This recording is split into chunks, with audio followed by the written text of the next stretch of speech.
আসসালামু আলাইকুম। একটা মজার এবং আজব জিনিস শেয়ার করার জন্য আজকে ভিডিও করছি অনেকদিন পরে। এটা হচ্ছে হাঁসের ডিম। হাঁসের ডিমগুলো খুব সুন্দর করে একটা একটা করে প্যাকেট করা। কিন্তু যখনই আমি প্যাকেট ওপেন করলাম, তারপরে এই হাঁসের ডিম বের হয়েছে। এরকম একটু রাবারি টাইপের। দেখেন কুসুমটাও কালো। আচ্ছা, তো আমি ওকে বললাম যে আচ্ছা তুমি হাঁসের ডিম আনলা, এটার ইনগ্রিডিয়েন্ট কিছু পড়ে দেখলা না? ও বলে হাঁসের ডিমের আবার কিসের ইনগ্রিডিয়েন্ট? আমি দেখলাম ডাকেক, তাই নিয়ে আসছি। দেখেন হাঁসের ডিম কেমন, বানানোর ডিম আর কি। তো আমি এই ডিম, আজব ডিম দেখার পরে উপরে ইনগ্রিডিয়েন্ট দেখি কি দিয়েছে ওরা, জানেন? মানে ডিম, ডিমের কুসুম, চা পাতা, মানে আরেকটা যেন কি ছিল ঠিক মনে নাই। চা পাতা ছিল, মানে চায়ের লিফ লেখা ছিল। তো এই দেখেন শেলটাও কি সুন্দর করে বানিয়েছে।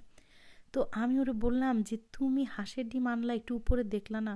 ও বলতেছে আমি তো ডাকের এগের যেই সেলফ, ওই সেলফ থেকে খালি নিয়ে আসছি। আর তুমি সেদিন বলতেছিলা না যে অনেক দিন হচ্ছে হাঁসের ডিম খাই না, তো আমি হাঁসের ডিম দেখলাম তাই নিয়ে আসলাম, এটা একটা চাইনিজ দোকান থেকে কিনা। তো আমি ভাবতেছি দেখেন চাইনিজরা কিভাবে বানিয়েছে, তাও কালো। মানে কালো দরকার কি ছিল ভাই?